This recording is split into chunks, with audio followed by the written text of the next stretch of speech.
지금 시각은 7시 28분입니다.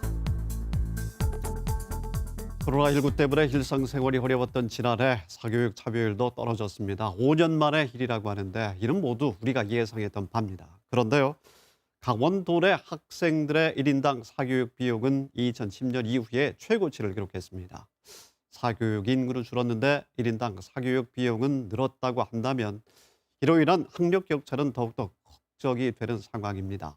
오늘 이슈앤 토크에서는 현 상황을 어떻게 봐야 하는지, 그리고 이를 완화할 수 있는 대책은 무엇인지 연세대학교 미래캠퍼스 교양교육학부의 고요한 교수 모시고 자세한 말씀 들어보겠습니다. 교수님 어서 오십시오. 네, 안녕하십니까. 반갑습니다. 네. 우리 미래가 달려있는 문제이기 때문에 코로나 네. 시대에도 중요하죠. 아니, 사교육은 줄었는데 1인당 비용은 증가했습니다. 그 상황, 그 원인, 고 교수님은 어떻게 보십니까? 예, 지금 그 질문하신 내용 중에는 두 가지 중요한 지표가 있습니다. 사교육 참여율, 네. 이거는 이제 전체 학생 중에서 사교육비 지출이 참여한 학생 비율을 말하는 거고요. 그다음에 월 평균 사교육 비용인데요. 학원 수강이라든지 과외, 개인 과외나 그룹 과외, 그다음에 학습지, 그다음에 인터넷 강의 등에 지출한 비용입니다. 일반적으로 사교육 참여율이 높아지거나 낮아지면 지출 비용도 비례해서 높아지거나 낮아지게 되는데 근본 정부 조사 결과를 보니까요. 강원도의 경우에 전체적으로 참여율은 낮아졌는데 비용은 증가했어요. 참여율과 비용은 가계소득과 관련이 있습니다. 참여율이 낮은 그 이유를 보니까 이 강원도민의 전반적인 그 가계소득이 코로나로 인해서 하락한 것이 아닌가 보이는데요. 그러나 비용이 증가한 것은 이 중등학생들이 이제 부등교 비대면 수업으로 인해서 보충학습을 사교육에 의존을 했는데 이때 고액 비용 지출이라든지 다중참여, 그러니까 과외도 받고 학원도 수강하는 이러한 그 다중참여 학생들이 발생했기 때문입니다. 결국 전체적으로 볼 때 그 고액 자녀 그 과외가 비용이 증가한 것이 사교육에 의존하게 만들었습니다만 상대적으로 가계소득이 낮은 학생들은 참여가 낮아져요. 그래서 보충학습 참여율이나 이 비용에서도 격차가 발생했다. 이렇게 그 분석이 됩니다. 그런데 모든 사회 현상에서 쏠림이나 편중은 꼭 문제가 발생되는 일 아니겠습니까? 네. 지금이 코로나 2년 차인데요. 이런 상황 앞으로 지속이 된다면 어떤 영향, 특히 부작용이 예상된다고 봐야 할까요? 지금 그 말씀하신 대로 이제 격차의 문제가 이슈가 되는데요. 이 좁게는 이게 학습 격차의 문제도 있고 교육 격차의 문제가 있어요. 예를 들어서 지역 간 격차, 학교 간 격차, 그리고 학생 간 격차 등이 있는데요. 근본 제가 그 조사를 다 읽어봤는데 정부의 그 사교육비 관련 통계 조사 결과를 보니까 지역 간 격차 정보만 나와요. 그런데 학생 간 격차 문제에 대해서는 좀 소홀하게 다루었는데 앞서 말씀드린 대로 이 사교육비 양극화는 이 학습 혹은 학교의 격차를 유발하게 됩니다. 또 연구 결과에 보니까 비대면 수업은 아무래도 대면 수업보다 학습의 효율성이나 성과가 떨어져요.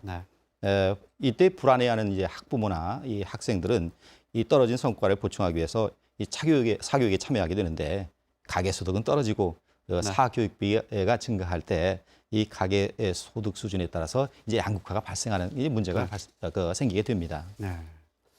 오늘 그래서 대안과 대책을 좀 여쭙고자 교수님을 모셨는데 학부모들께서 또 학생들도 그렇고요. 우선 원격 수업의 품질을 높이는 것에 대한 관심이 많은데요. 좋은 대안이 될 수 있을까요? 전문가로서 어떻게 보십니까? 이 점은 두 가지로 좀 생각을 해봐야 될 텐데요. 내용하고 방법입니다. 이 원격 수업의 방법이 학생 친화적으로 바뀌어야 돼요. 학생이 접근하기 편리하게 만들어줘야 되고요. 내용은요, 사교육이 필요 없을 정도로 수준이 높아야 돼요. 도교육청에서 3월 15일에 이를 개선하기 위해서 2021 강원 원격 수업 지원 커뮤니티를 운영한다고 밝혔어요. 공공 학습 관리 시스템, 즉 이학습터라든지 EBS 온라인 클래스 등을 고도화하고 안정시킨다고 발표를 했는데 발표가 중요한 게 아니에요. 구체적인 성과가 필요합니다. 또한 3월 17일에는 학생용 스마트 단말기 지원 대책을 발표했어요. 도교육청에서.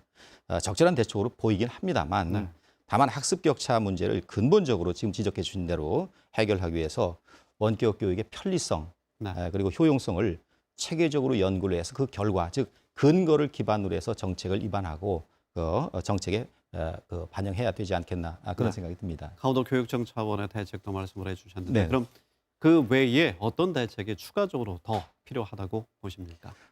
제 개인적으로 강원도에는 그 교육 가용 자원이 참 많습니다. 우리 그 사범대학 재학생들, 네네. 교직 과정을 이수하고 있는 교직 이수자들, 그다음에 그 임용고사에 합격한 후 아직 그 발령받지 않고 대기 중인 학생들이 있어요. 그다음에 퇴직 교원들이 많이 있습니다. 이분들을 원격 교육에 적극 활용해서 강원 학생 맞춤형 학생 지원 시스템을 갖출 필요가 있다고 생각을 해요. 네.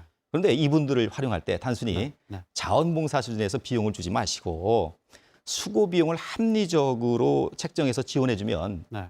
이분들이 아무래도 책무성을 갖고 책임감 있게 우리 학생들을 가르치지 않을까.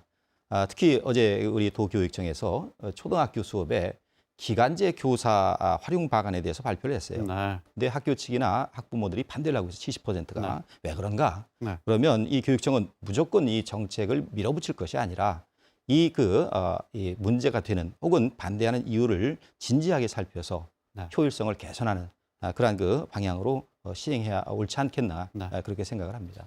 시행되고 있는 현재 실책에 대해서 실질적인 말씀과 지적도 감사드리고요. 네. 자, 끝으로 코로나19로 인한 지난 1년간의 교육 공백을 이 보고하는 것도 매우 중요할 텐데 네. 어떻게 해야겠습니까? 끝으로 말씀 바랍니다.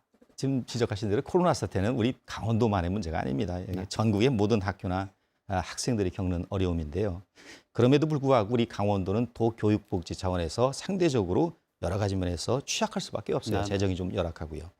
현재 그 코로나 사태에서 비롯된 이러한 교육 격차의 문제는 강원 교육의 정책의 기조가 모두를 위한 교육이에요. 네. 그런데 이 정책이 우리 도내의 모든 학부모나 학생들에게 체감이 안 돼요. 네. 체감이 되도록 하는 그러한 과감한 교육 복지 정책 지원이 이루어져야 되고요. 마지막으로 교육 복지 사각지대에 있는 네. 장애우라든지 사회적 약자 취약계층이라든지 탈북민 자녀라든지 학습 곤란 학생들 이런 학생들에 대한 또 상대적인 지원을 강화해서 네. 우리 강원도에는 그 교육 격차가 발생하는 사각지대가 사라지게 만들게 되면 네. 우리 강원 교육의 경쟁력은 뭐 코로나 사태에 관계없이 네. 상승하고 또한 유지되지 않을까 그런 그 조심스러운 기대를 하고 있습니다. 앞으로도 추가로 계속해서 이 조언을 부탁드리겠습니다. 네.